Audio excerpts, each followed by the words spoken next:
Les morts peuvent-ils réconcilier les vivants? C'est la question qu'on se pose ce matin dans le cadre de cette émission de For You Matin, édition du 10 mars 2023. Nous sommes du côté de la Côte d'Ivoire ce matin.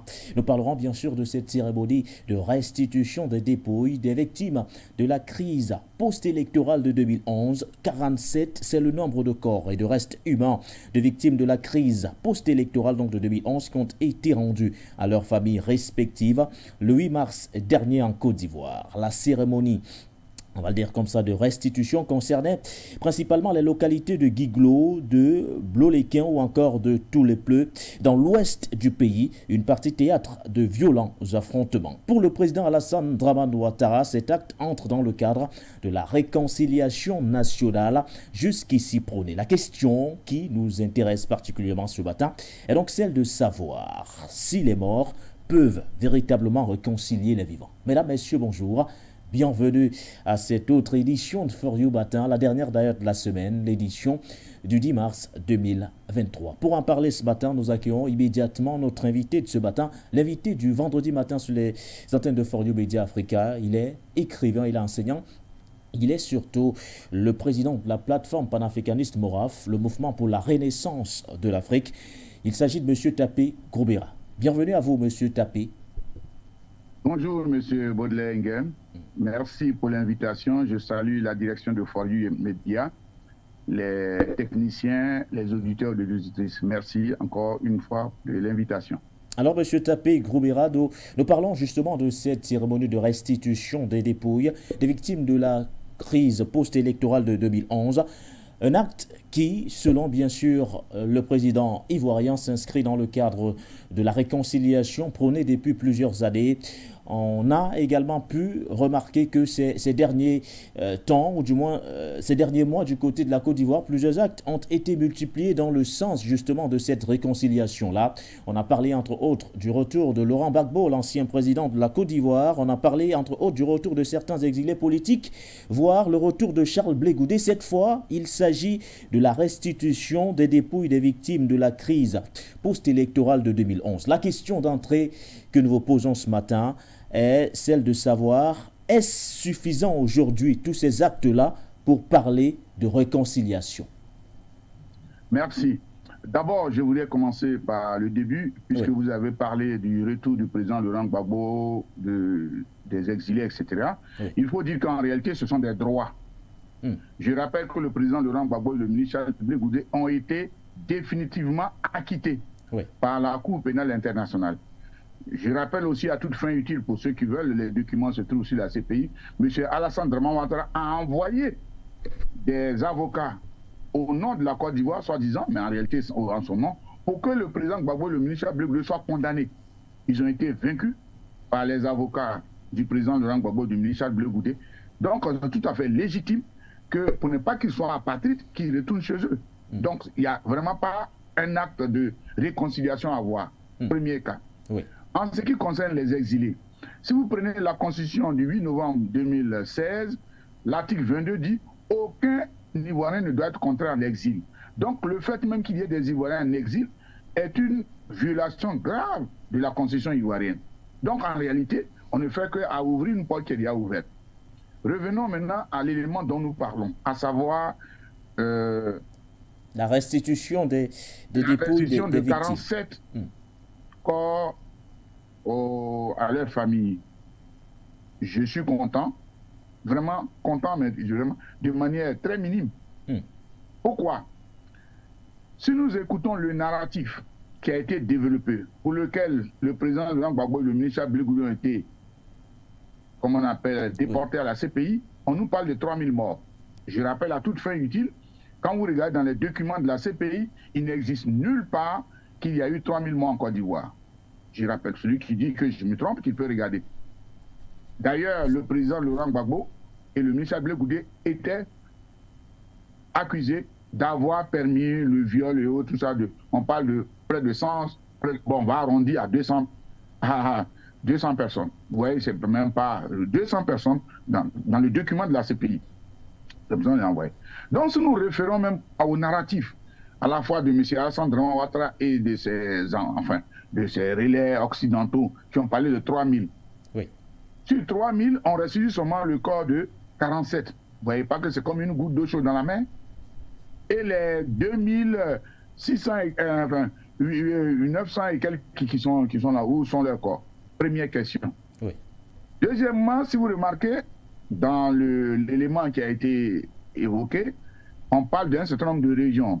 En réalité, on parle de la région de l'Ouest. Donc on pourrait dire, effectivement, ça s'inscrit dans un cadre de réconciliation. Mais en réalité, ce n'est pas vrai. Je vais vous expliquer. Oui.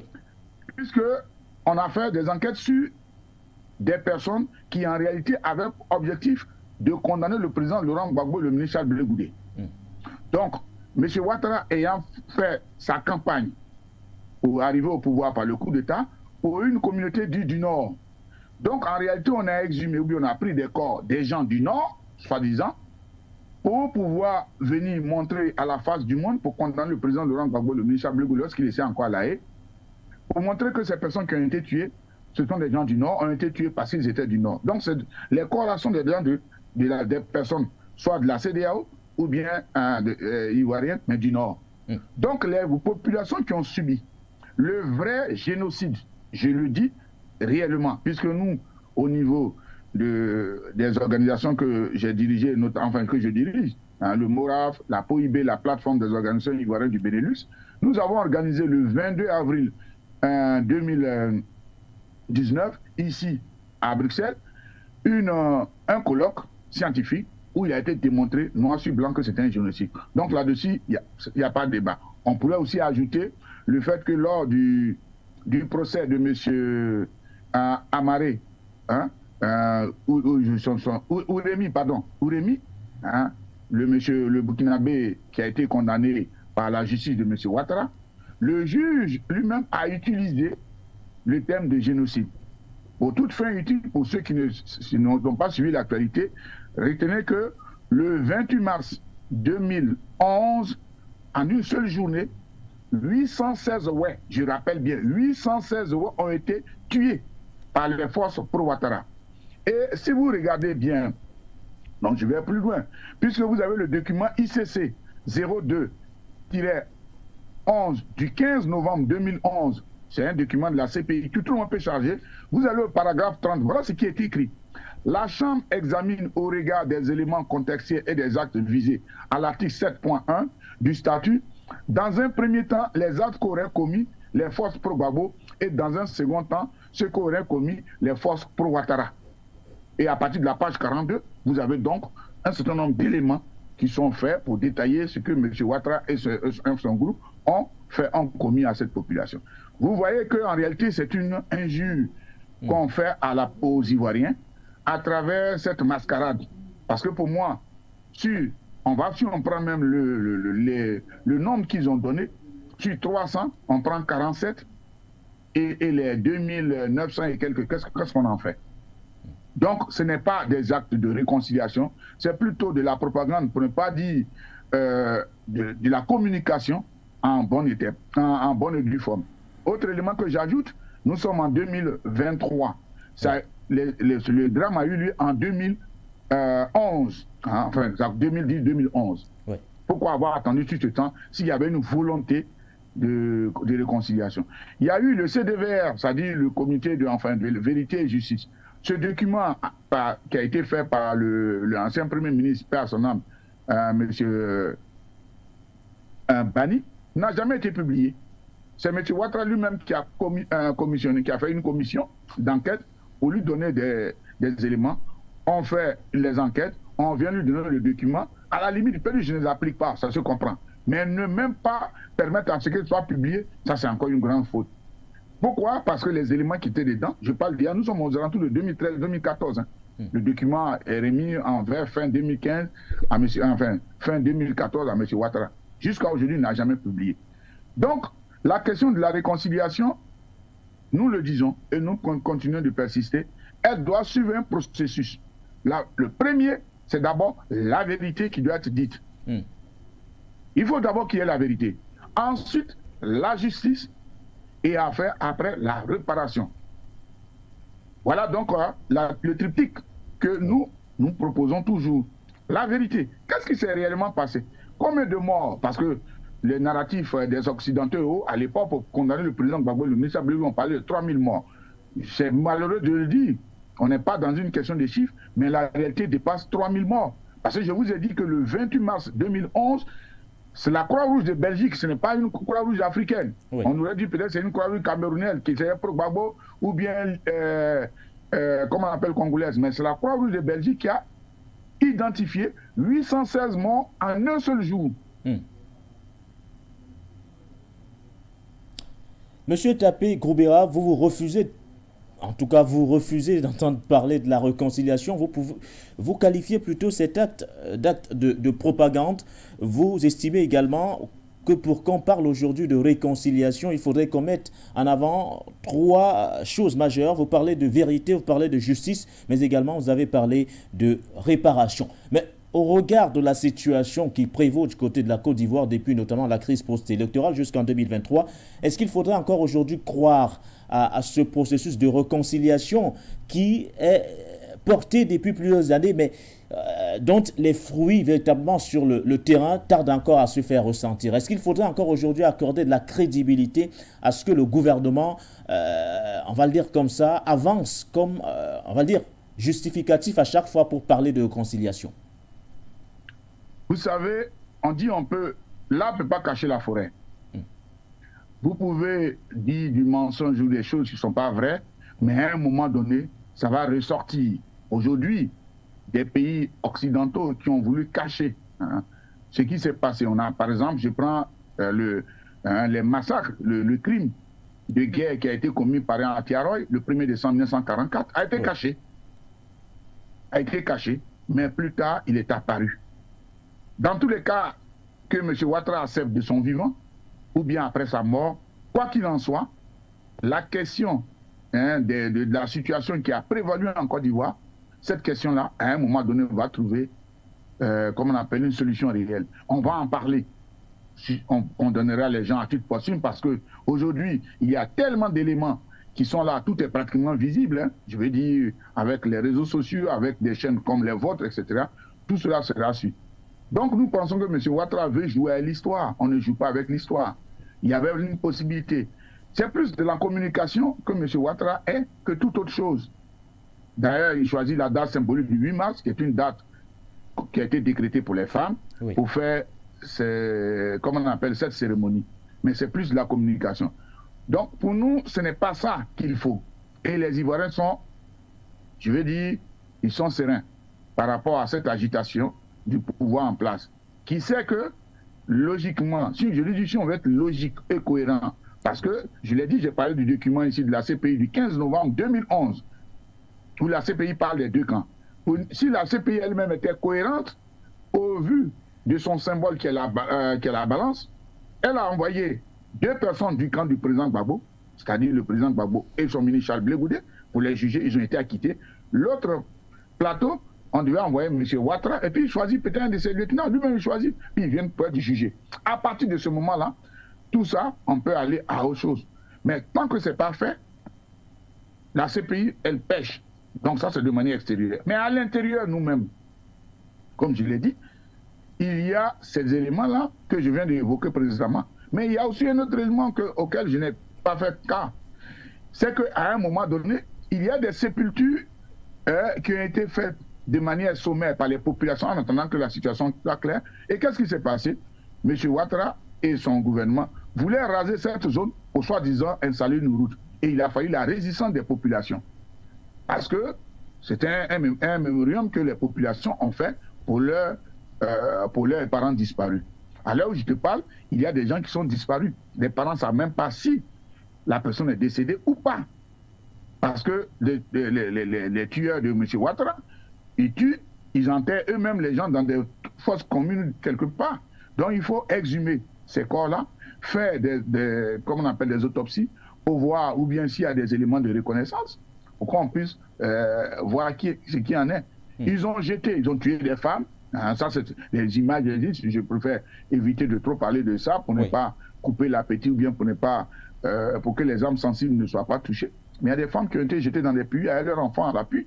Donc il y a tous ces différents éléments. Donc il faut véritablement une vraie réconciliation. Mais je dis bien, elle passe d'abord par la vérité.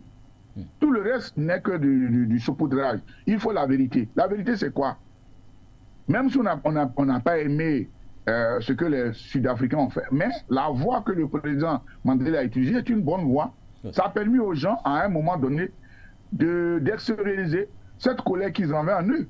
Parce que vous imaginez ce qui se passe en Côte d'Ivoire et que peut-être les gens ignorent, c'est que c'est comme vous frappez un enfant, vous l'empêchez de pleurer. C'est ce que M. Ouattara fait. Le peuple, ouais, on leur dit même pas qu'ils aient un mausolée, ils voulaient le faire. On voulait les empêcher. L'année passée, quand le président Gbagbo devait aller, les gens de M. Ouattara sont venus, ils ont voulu casser le mausolée. Il a fallu la résistance des populations autochtones pour que ça ne se casse pas. C'est ça le vrai problème. Donc, M. Ouattara, en fait, il veut passer pour ce gars qui est tout, dont tout est lisse. Non, c'est pas ça. Quand on gouverne, on peut faire des erreurs.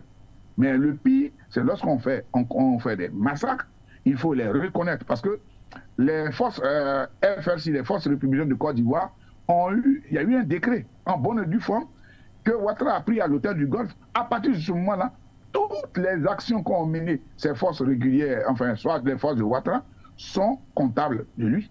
Donc, il faut qu'il assume. S'il prend un décret, il n'était même pas un chef de l'État. C'était le président Gbagbo qui était là. Parce que le décret dont je parle a été pris le 8 mars 2011. Et le président Gbagbo a été enlevé par les forces françaises le 11 avril 2011. Donc, il a pris. Et donc, tous les actes qu'ils ont posés sont à la comptabilité de M. Alassane Draman Ouattara. Donc, ce qui se passe, c'est pas, je pense, c'est du jeu. Et M. Ouattara pense jouer avec les Ivoiriens. Mais jusqu'à quand, nous ne savons pas. Certainement, nous allons sortir par là en 2 petites minutes, M. Tapé Groubeira, puisque vous placez la réconciliation aujourd'hui, on va le dire comme ça, dans le cadre de, ou du moins, la réconciliation pour vous ne passera que si et seulement si la vérité est dite autour de tout ce qui s'est passé il y a de cela 10 à 11 ans, voire 12 ans en arrière, si la justice est faite derrière et que la réparation suive. Alors, qu'est-ce qui coince à votre niveau? Pourquoi on ne parvient pas aujourd'hui à véritablement dire aux Ivoiriens ou du moins à l'Afrique la vérité sur ce qui s'est passé? Pourquoi on n'arrive pas à rendre cette justice dont on parle et qu'on réclame tant, et derrière accompagner tout cela d'une réparation? On a parlé d'indemniser les victimes, ou du moins les familles des victimes de la crise post-électorale de 2011. Est-ce que vous pensez que c'est un début de solution aujourd'hui? Oui, mais pour pouvoir indemniser quelqu'un, il faut savoir qui ça. C'est ce que je viens de dire. Je dis, si nous prenons le narratif, eux-mêmes, ils ont parlé de 3000 morts. Est-ce qu'ils ont la liste des 3000 morts, soi-disant, supposons? Ils ne l'ont pas. Vous voyez? Donc, pourquoi la question que vous avez posée en premier lieu, pourquoi est-ce qu'on n'arrive pas à voir la vérité? Simplement parce que M. Ouattara a construit un narratif pour accéder au pouvoir. Et donc, il a utilisé des forces occultes, parce que dans le document de la CPI dont je parle, la France, les forces françaises sont citées, les forces de l'ONU sont citées. Oui. En plus de ça, vous ajoutez les forces, comment on appelle, de FRC. Et ils ont dit, donc, dans un élément, que le conflit ne peut pas être considéré comme international, même si la France et l'ONU sont cités. C'est un document de la CPI. Bref, vous voyez donc, M. Ouattara, c'est comment il est arrivé au pouvoir par un coup d'État qui a été meurtrier.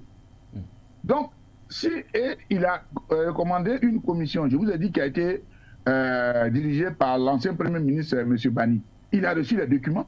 Dans ces documents, même malgré le fait qu'on cherche à tricher, on se rend compte qu'il est coupable. C'est comme quelqu'un qui est assis sur une branche, vous voulez qu'il coupe cette branche. C'est ça le cas de M. Ouattara. Il sait qu'il est coupable. Pour arriver au pouvoir, il fallait qu'il tue des Ivoiriens, des Africains. Voilà ce qui s'est passé, c'est tout simple, le plus simple possible. Et donc, si ces différents éléments apparaissent, M. Ouattara doit logiquement arrêter. D'abord, il n'a pas le droit de gouverner. Pourquoi? Parce que c'est un coup d'État qu'il a opéré. Oui. Et il doit être poursuivi par la justice. Comme on parle de la justice internationale, je ne suis pas favorable à ce qu'on envoie les gens à la CPI. Mais pour une question d'équilibre, comme on a dit envoyé un camp, il faut envoyer le deuxième camp. Donc, pour ça, je suis favorable que M. Ouattara s'y trouve. Mais je pense qu'il fera tout de son vivant. C'est d'ailleurs pour ça que vous voyez qu'il continue de faire des coups d'État constitutionnels. Il est à son 3e mandat, qu'il appelle le premier mandat de la 2e, je ne sais pas, constitution. Après, il fera peut-être le 2e et il pense peut-être mourir au pouvoir pour ne pas voir en faisant ce qu'on appelle la politique de l'autruche. Ma tête étant dans le sol, je ne vois rien, donc il n'y a pas de danger. Donc Ouattara n'existant pas, il n'y a pas de danger. Mais les gens oublient, je finis par ça, oui. Quand vous prenez le président Thomas Sankara, il n'a été président que pendant 4 ans. M. Blaise Compaoré a fait 27 ans, mais l'histoire a retenu le président Thomas Sankara. On prend le cas de la République démocratique du Congo. M. Mobutu a été président pendant excusez-moi, 30 ans pratiquement. Patrice Emery Lumumba a à peine 6 mois. Oui. Mais l'histoire a retenu M. Patrice Emery Lumumba. C'est pour ça que je dis que l'histoire est le tribunal du peuple. On n'est pas dit des peuples. Merci à vous, M. Tapé Groubera, pour votre expertise. Merci. Une fois de plus ce matin, mais surtout très bonne journée du côté de la Belgique. Votre matinale d'ailleurs se poursuit sur les antennes de For You Media Africa avec notamment le concours de la grande équipe de la réalisation que nous retrouvons d'ailleurs à l'instant avec notamment les différentes tranches d'informations, le journal de l'économie, le journal de l'Occident, voire le total image.